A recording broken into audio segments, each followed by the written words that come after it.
Selamat siang, perkenalkan nama saya Ninanga Febidiana, NPM 18751030, Program Studi D3 Agribisnis, Politeknik Negeri Lampung. Di sini saya akan menjelaskan materi tentang metode pembayaran ekspor mata kuliah perdagangan internasional. Metode pembayaran ekspor dibagi menjadi 4. Yang pertama, advance payment atau cash with order merupakan pembayaran langsung kepada eksportir sebelum barang yang dipesan dikirimkan.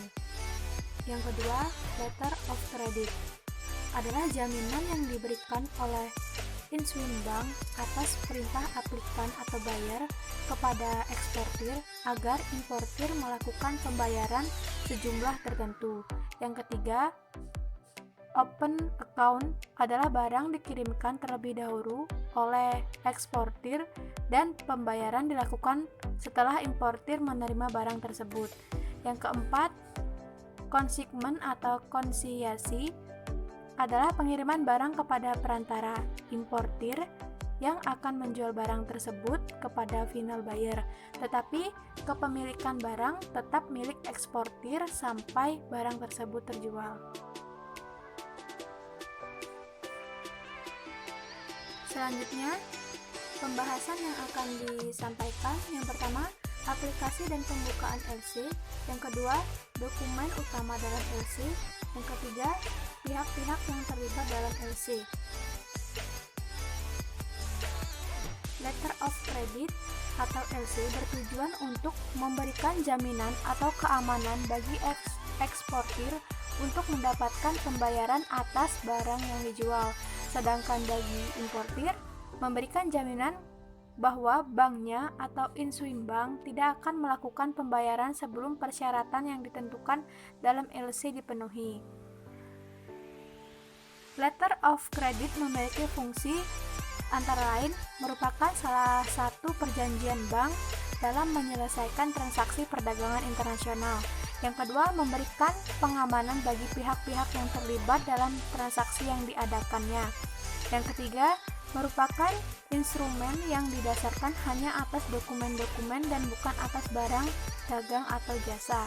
Yang keempat, membantu Insuin Bank memberikan fasilitas pembayaran kepada importir dan memonitor penggunanya. Kemudian, LC yang dikirimkan oleh opening bank kepada koresponden bank biasanya berbentuk 3 macam. Yang pertama adalah surat, yang kedua telex, yang ketiga SWIFT.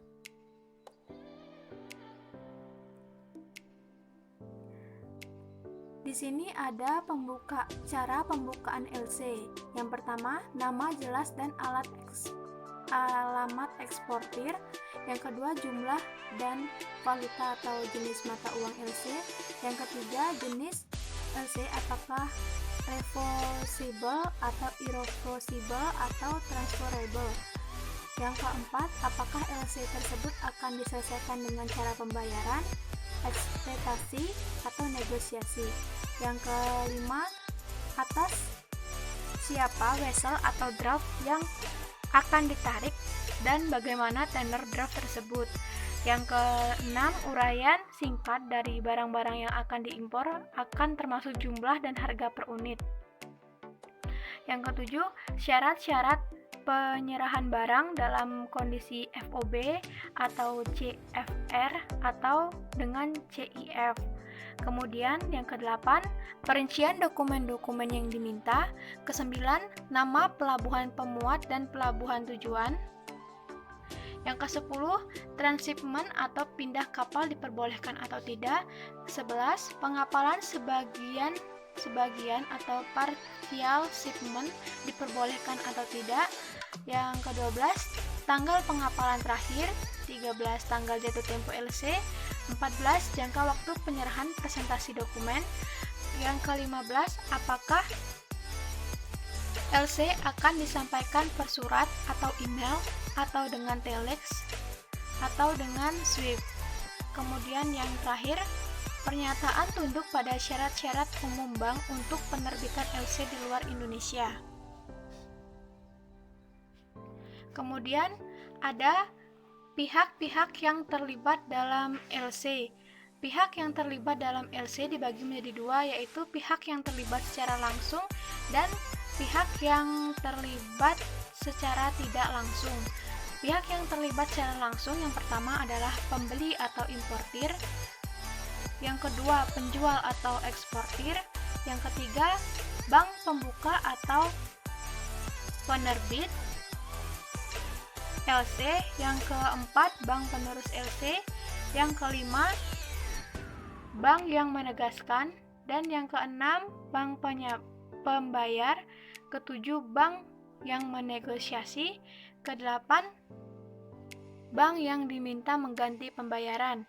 Kemudian pihak-pihak yang tidak terlibat secara langsung, yang pertama perusahaan atau maskapai atau pelayaran perkapalan, yang kedua bea dan cukai atau pabean, yang ketiga perusahaan asuransi, yang keempat badan-badan pemeriksaan, yang kelima badan penelitian lainnya.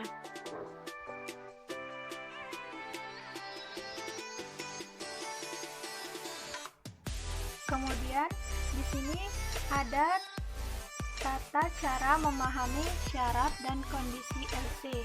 Yang pertama itu ada accounting LC. Yang kedua ada aplikan, yang ketiga ada instrument bank, yang keempat ada date of issued, yang kelima ada date and plans of expiration, yang keenam ada transferable credit, yang ketujuh ada confirmation, yang kedelapan ada amount, yang kesembilan ada availability, yang ke-10 ada draft, yang ke-11 ada partial shipment, yang ke-12 insurement, yang ke-13 transport details, yang ke-14 description of goods, yang ke-15 ada trade terms, yang ke-16 ada presentation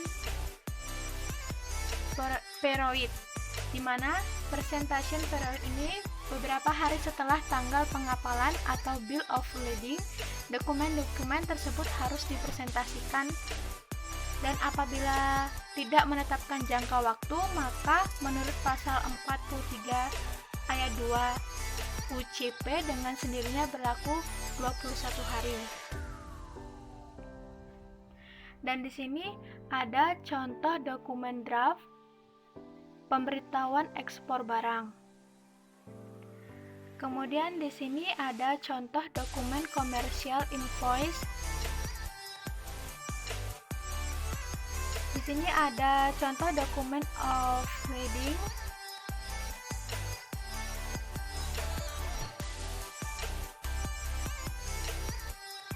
Kemudian di sini ada contoh dokumen packing list.